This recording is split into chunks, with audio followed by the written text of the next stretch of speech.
একজন সাদা শীত লোক, মনের ভিতর কারখানাটার পাক।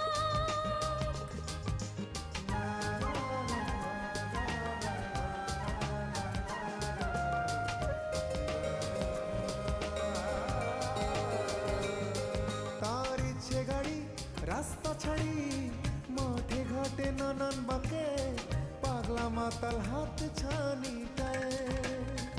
সে একজন সাদা সিধে লোক, মনের ভিতর কারখানাটার পাক।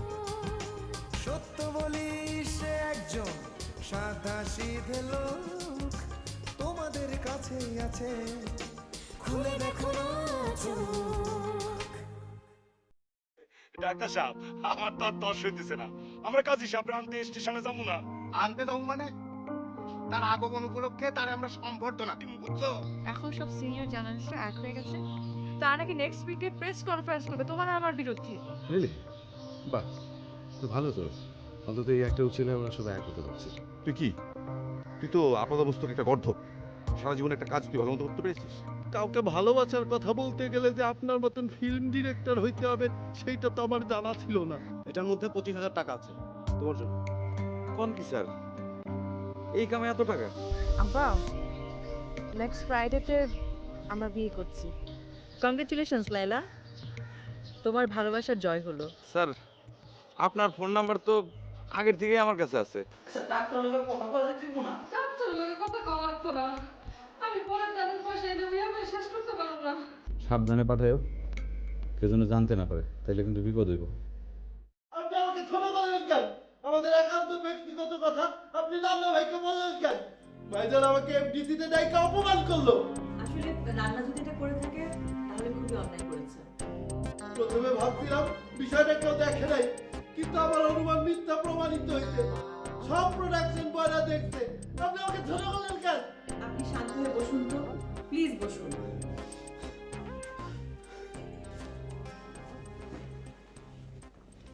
আসলে আপনাকে ছোট করার কোনো ইচ্ছে আমার ছিল না। আপনি জানেন, কাল সারা রাত আমি একটু ঘুমাইনি। সারা শহরের মানুষ যখন ঘুমে অচেতন, তখন আমি শুধু একা একা রাস্তায় হেঁটেছি। একা, শুধুই একা। আপনি বসুন, আমি আপনার জন্য নাস্তার ব্যবস্থা করছি। না না, নাস্তার প্রয়োজন নেই। আমি শুধু জানতে চাইছি, আমাকে ছোট করে আপনি কি আনন্দ পেলেন? দেখুন পান্না, নান্নার সাথে আমার সম্পর্ক অনেক দিনের। আমার ব্যক্তিগত অনেক ব্যাপার আছে যা আমি নান্নার সাথে শেয়ার করি। নান্নাও তেমনি তার অনেক ব্যাপার আছে যা আমার সঙ্গে শেয়ার করেন। বলতে পারেন আমরা দুজন খুব ভালো বন্ধু। আমি তো আপনাকে বন্ধু হিসাবে চাইনি, আমি চেয়েছি আপনার পাশে সারা জীবন থাকতে।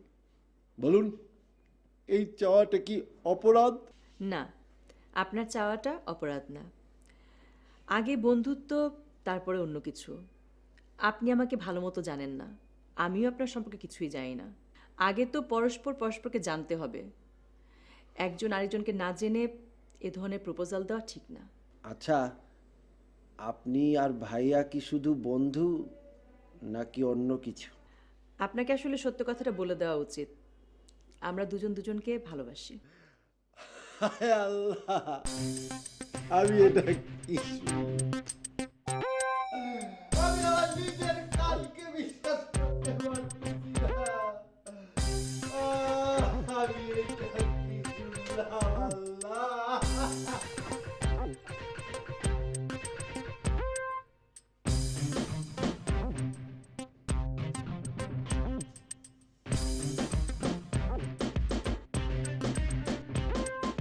আচ্ছা, ওই যে আদনান যে আইডিয়াটা দিয়েছে সেটা আপনার কেমন লাগছে? আইডিয়াটা ইন্টারেস্টিং। আচ্ছা, আপনি ওই জায়গাটা কোথায় করবেন ঠিক করেছেন? ওই যে নায়ক যে হারিয়ে যায়, ওটা তো আমি পাতায়াতে করবো ঠিক করেছি, লোকেশন দেখে এসেছি, এবং আমার ধারণা যে ওটা ওখানে ভালোভাবে করা যাবে। Very good. আমার কিন্তু ওই টার্নিংটা খুব ইন্টারেস্টিং লেগেছে। ওটা ওই যে আমাদের নায়ক ট্রলারের পর হারিয়ে যায়, তারপর নায়িকা তাকে বিভিন্ন দেশে খুঁজে বেড়ায়, ব্যাকগ্রাউন্ডে তাদের প্রেমের দৃশ্য ফ্ল্যাশব্যাকে দেখা যায়, গান, খুব ইন্টারেস্টিং। আমরা তো ভিজুয়ালি যে অ্যাট্রাকটিভ লাগবে না এই খুঁজে বেড়ানোগুলো, ওয়ার্ল্ডের বিভিন্ন দেশে ঘুরছি, ইউজুয়ালি আমরা কি দেখি? আমরা দেখি যে নায়ক খুঁজে বেড়ায় নায়িকা। এই ফিল্মে দেখবো আমরা নায়িকা খুঁজছে নায়ক। ইন্টারেস্টিং না? হ্যাঁ হ্যাঁ ঠিক বলেছেন। আমরা চাচ্ছি যে গল্পের বিষয়বস্তু থেকে শুরু করে ছবির প্রত্যেকটি ক্ষেত্রে নতুনত্ব যেন থাকে, দর্শক যেন নতুন কিছু পায়। এক্স্যাক্টলি, তাই তো হওয়া উচিত। কাজী সাহেব, সমবায় ব্যাংকন দুজন লোক আইছিল, আয়া কইল কিস্তির টাকা দিতে। আমি কই থেকে টাকা পয়সা দিমু? অহন কয় কি গরু বলে লয়ে যাবো গা। মগের লোক না, গরু নিয়ে যাবো। এই তুই জানাস নাই যে হাসপাতালে ছিলি? জানাইছি তো। হেরা কয় আমি হাসপাতালে আছিলাম না কই আছিলাম হেডা আগো জানানোর বিষয় না, টাকা যেমনি হোক পরিশোধ বলে করণই লাগবো। হ্যাঁ, দেওয়ার সময় কি ভালো মানুষই, আর যখন উঠাইবো টাকা তখন একেবারে জল্লাদের মতো আচরণ করব। আচ্ছা, মানুষের বিপদ আপদ আছে না? কাজী সাহেব, আপনি কিছু একটা করেন, যে কোনো সময় গরু বছর লয়ে যাবো গা। আমি অনেক কই পামু টাকা পয়সা? ঠিক আছে, আমি দেখতাছি, তুই চিন্তা করিস না। ওই কামালের কি খবর রে? টাকা পয়সা পাঠায় নাই? আমি অহন আর হের ভরসায় নাই, নিজের পথ নিজেই দেখুন। জীবনে অনেক শিক্ষা পাইছি। শোন, কামাল সম্পর্কে যা শুনছস সবই বানোয়াট। আসলে ওর মনটা কিন্তু গ্রামেই পড়ে রয়েছে, ওই কাজ কামে আটকে গেছে, সময় পাইলেই চলে আইব। হাসপাতালে আমি বরণের লোকে যুদ্ধ করলাম, একটা বার আমাদের দেখতে এলো না। আমি কোন ভরসা হের লেগে বয়ে থাকবো?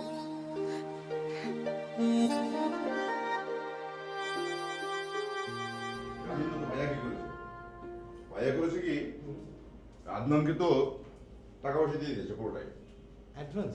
অ্যাডভান্স। হ্যাঁ, ওনার ধারণা যে যেহেতু স্ক্রিপ্ট রাইটারকে যদি টাকা পয়সা আগে থেকে দিয়ে দেয় তাহলে তার কলম থেকে লেখা বেরিয়ে আসবে। এক্সেলেন্ট।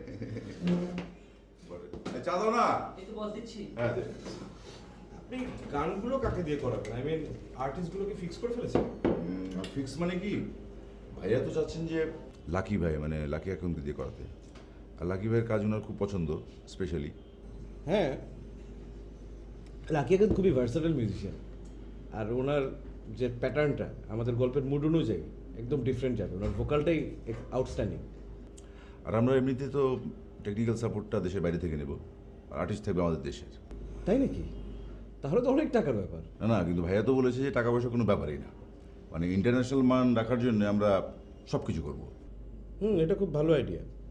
আর্টিস্ট হান্টের মাধ্যমে আমাদের ছবির প্রচারটা আগে থেকে হয়ে যাবে। আমরা চাইলেও খারাপ কিছু করতে পারবো না, আমাদের দায়িত্ব অনেক বেড়ে যাবে।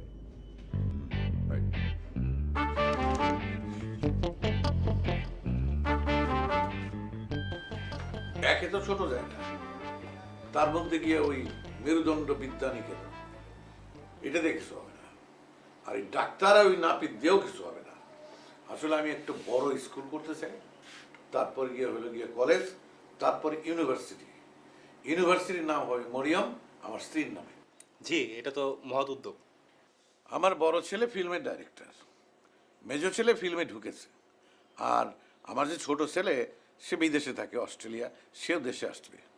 কাজে তাদের যে যোগ্যতা সেইটা আয় উপার্জন করে তারা একমতো চলতে পারবে। যে আমি যতটুকু জানি আপনি চলচ্চিত্রে একজন ভালো অভিনেতা, আপনার দুই ছেলে ফিল্মে কাজ করে, তার মানে হচ্ছে আপনার পুরো পরিবারই কালচারাল পরিবার। হ্যাঁ, সেটা আপনি বলতে পারেন, কিন্তু আমি চাই যে আমার ছেলেরা জানার আগেই সব কাজ আমি করে ফেলতে চাই, কারণ বাবার ফাও সম্পত্তি তারা নিশ্চয়ই ছাড়বে না। যে দেখুন, অবশ্যই আপনার এই উদ্যোগটা অনেক মহৎ উদ্যোগ। তারপর আমি বলি কি যে এই বিষয়টা নিয়ে আপনার ছেলেদের সাথে অবশ্যই একটু আলাপ করা প্রয়োজন। আমার আগেই মনে হয়েছিল যে আপনি একটা ইয়াং মানুষ, আপনি নিশ্চয়ই আমার মহৎ উদ্যোগটা বুঝতে পারবেন। আপনার অর্ধেক সম্পত্তি যদি বিক্রি করে দেন আর অর্ধেক যদি দান করেন তাহলে তো আপনি গরিব হয়ে যাবেন, ভূমিহীন। বোকার মতো কথা বলবো না ডাক্তার। আমার এই পরিকল্পনা আমার অনেক দিনের উপলব্ধির ফসল। ঢাকা গিয়ে আমি বুঝতে পারছি যে আমার এই পরিকল্পনা আমি ছাড়া কেউ ফুলফিল করতে পারবে না। আমার ছেলেরা কোনোদিন এগুলি করবে না। আমার সিদ্ধান্তে আমি পাহাড়ের মতো অটল। আর কোনো কথা আছে? যদি না থাকে তাহলে আউট অ্যান্ড ওভার, যাও। ফিক্স হওয়ার পরে আমরা নিউট্রালের সাথে এবার সে দাঁড়ানোর পরে প্রজেক্ট নিতে পারে একটা ছোট নিয়ে চাইলে আপনি শেষে একটা টপিং করেন। ভাইজান, আমি চলে যাচ্ছি। এই শহরের পথে পথে ঘুরবো, কিন্তু আপনার সাথে থাকবো না। নিজের পায়ে দাঁড়াবো, ক্যামেরাম্যান থেকে প্রডিউসার হব। Good, very good. সবারই তো নিজের পায়ের উপর দাঁড়ানো উচিত। ভাইজান, আমি যদি এবার দাঁড়াইতে না পারি, বুঝছেন, আমি আত্মহত্যা করব। তারপরেও এইখানে থাকবো না। কোথায় যাবি? আপাতত জানে আলমের কাছে যাব। যা যা। উনি তো আত্মহত্যা করার কথা বলবেন না, থামান। না না, আপনি চিন্তা করবেন না, কোনো অসুবিধা নেই। সবাই বলে যে আব্বার মাথাটা গরম, কিন্তু এই যে মাথা গরমের বিষয়টা না, ও আব্বার কাছ থেকে পেয়েছে। কিছুই হবে না, কোথাও যাবে না, আপনি চিন্তা করার কিছু নেই। ওনার ভাবসাব দেখে তো মনে হলো উনি সিরিয়াস কিছু একটা ঘটিয়ে ফেলতে পারেন। এরকম সিরিয়াসনেস জীবনে ও বহু দেখিয়েছে, কখনো কিছু করতে পারেনি, এবারও কিছু করতে পারবে না। ওর শেষমেশ আসলে ঢাকায় থাকা হবে না, ওকে গ্রামে চলে যেতে হবে। না, এবার হয়তো কিছু একটা করবে সে। কি বিশ্বাস হচ্ছে না? তাহলে এক কাজ করেন, আপনি বাজি ধরেন। ও যদি কিছু করতে পারে তাহলে আপনার বিয়ের সমস্ত খরচ আমি দেবো, আর যদি করতে না পারে তাহলে আমার বিয়ের সমস্ত খরচ আপনি দেবেন, ঠিক আছে?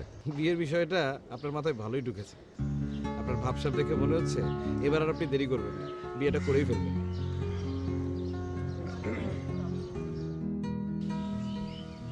আজকে তোমাকে অনেক সুন্দর লাগছে, আই মিন অনেক লাইভলি মনে হচ্ছে। ওই যে অনেকে বলে না, বিয়ের ফুল ফুটলে নাকি মেয়েরা অনেক সুন্দর হয়ে যায়, আমারও তাই হয়েছে। তোমার একটা গুণ কি জানো? কি? এই যে সারা জীবন তুমি বাইরে থাকলে, পড়াশোনা করলে, কিন্তু মনে প্রাণে তুমি একদম টিপিক্যাল বাঙালি মেয়ে হয়ে গেছো এখনো। এটা আসলে হয়েছে আমার মায়ের জন্য। মা সবসময় বলতেন, don't forget your root, always feel connected. আর আমি এরকমই থাকতে চাই, বুঝলে মিস্টার ভাইয়া? আচ্ছা শুনো, আমি ঠিক করেছি এখানে আর থাকবো না, বাসে চলে যাবো। বিয়ের দিন থেকে এখানে থাকবো, যাতে কোনো লোকজন উল্টাপাল্টা কথা না বলতে পারে। কথা আছে না, there is nothing unfair in love in the world. ভালোবাসায় আনফেয়ার বলে কিছু নেই। তারপর তোমার যেটা ভালো লাগে। কামাল কাজটা শেষ করেছে, ও আগামীকালই চলে আসবে। Good, very good. আচ্ছা শোনো, ওকে ওকে বলো যে ও যাতে ফেরার সময় সাবধানে ফেরে। জি বলেছি। আর তুমি বাইরে ওয়েট করো, লেলাকে একটু পৌঁছে দেবে।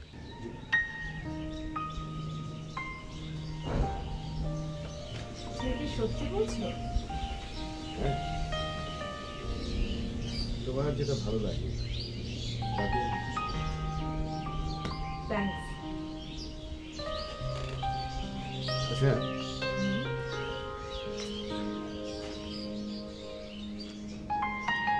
এই যে আমাদের বিয়ে হচ্ছে,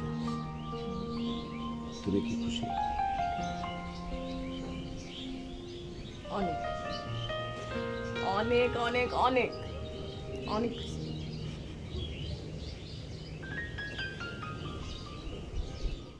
আমি চাই আমার ছেলেরা তাদের যোগ্যতা অনুযায়ী কাজ করেই বড় হোক। হঠাৎ করে অঢেল পৈতৃক সম্পত্তি পেয়ে গেলে তারা জীবনের সঠিক মূল্যটাকে অনুধাবন করতে পারবে না। তাইলে আমরা কি করবো কাজী সাহেব? তোমরা কোনো চিন্তা করো না, তোমাদের যোগ্যতা অনুযায়ী আমি কাজ করব। আমার মনে হয় আমি তোমাদেরকে মূল্যায়ন করতে ভুল করব।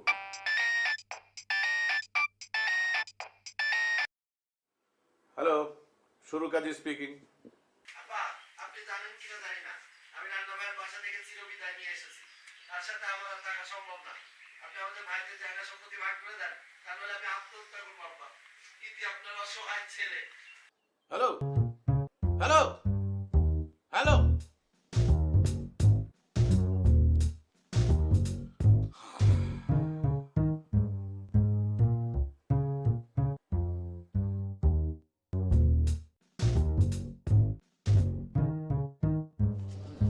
আমার একটু আশ্রয় দেন, আমি আপনার ছায় মানুষের মতন মানুষ থেকে রান্না ভাইয়ের ছায় আর থাকবো না।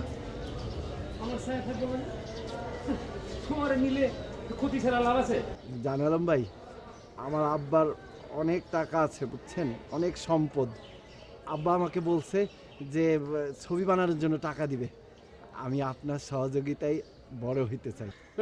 বড় হইতে চাই, আর এই সুযোগটা তো কাজে লাগাইতে পারতাম যদি তোমার ভিতরে কোনো যোগ্যতা থাকতো। তুমি তো আপাদমস্তক একটা নাদান। জানালাম ভাই, শেষবারের মতন আমাকে একটা সুযোগ দেন।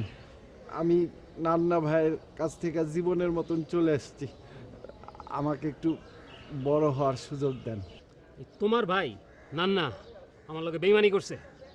বিগ বাজেটের ছবিতে আমারে বাদ দিয়া সে চন্দনের নিছে।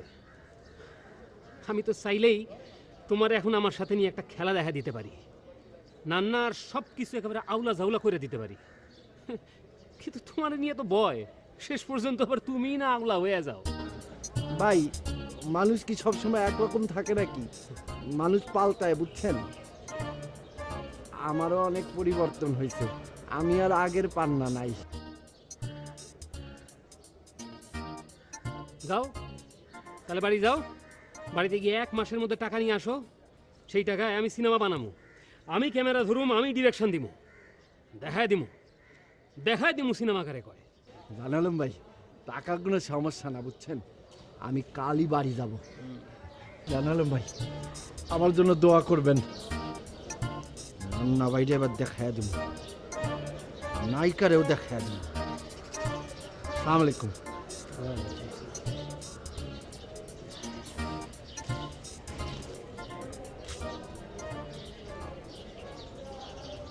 এটা আবার নান্নার কথা কোনো ফাঁদ না তো? কি জানি, এ বড় শিয়ানা মানে। টাকাটা আগে হাতে আসুক। ভাইয়া লোকটা জিনিয়াস, তার রুচি আছে বলতে হয়। আমি তো অবাক হয়ে যাই মাঝে মাঝে, মানে এত সুন্দরভাবে গুছিয়ে কথা বলেন, অদ্ভুতভাবে। আমি তো একেবারে মুগ্ধ হয়ে যাই। ওনার আন্দামানের আইডিয়াটা আমার এক্সিলেন্ট লাগছে। আমি কয়েকবার গেছি কাজের জন্য, পানিটা এমন অদ্ভুত নীল না, মানে ভিজুয়ালাইজেশনের জন্য আমাদের ফিল্মের এত দুর্দান্ত লাগবে, দেখতে খুব রিচ লাগে। ওখানে আমার কতগুলি ফ্রেন্ড আছে, ওরা হেল্প করবে। আচ্ছা, তাহলে আমাদের ছবির গানগুলির জন্য লাকি অ্যাকাউন্টকে ফাইনাল করে ফেলবো, এই তো? হ্যাঁ ভাইয়া তো তাই বললেন। আমরা যদি লাকি এখনকে দিয়ে 2টো গান গাওয়াতে পারি না, ফেটে যাবে। ওনার গায়কিটা এত ডিফারেন্ট, সবার থেকে আলাদা, আমাদের স্টোরির সাথে দুর্দান্ত যাবে। আর যেরকম স্টুডিও ফ্যাসিলিটিসের কথা শুনতে পাচ্ছি, ওগুলো শুনলে তো লাকি ভাই অনেক অ্যাপ্রিসিয়েট করবে।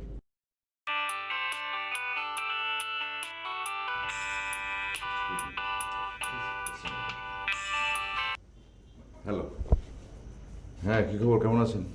ভালো। আচ্ছা, আপনি কি এখন খুব ব্যস্ত? না, তেমন না। কেন বলুন তো? না মানে আজকে একদমই সময় কাটছে না, আপনার সঙ্গে কথা বলতে ইচ্ছে করছে। হ্যাঁ, তো ঠিক আছে, বলুন না, শুনছি তো।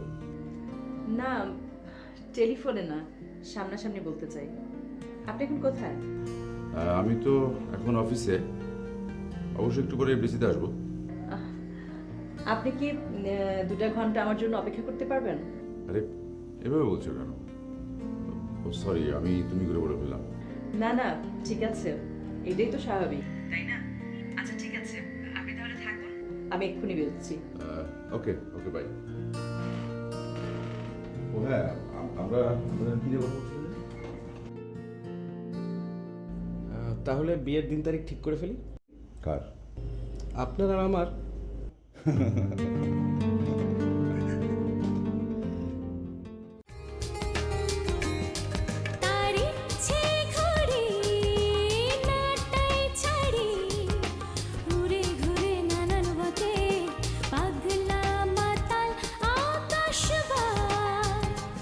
একজন সাদা শীতে লোক, মনের ভিতর কারখানাটার সত্য বলি সে একজন সাদা শীতে লোক, তোমাদের কাছেই আছে, খুলে দেখো না চোখ।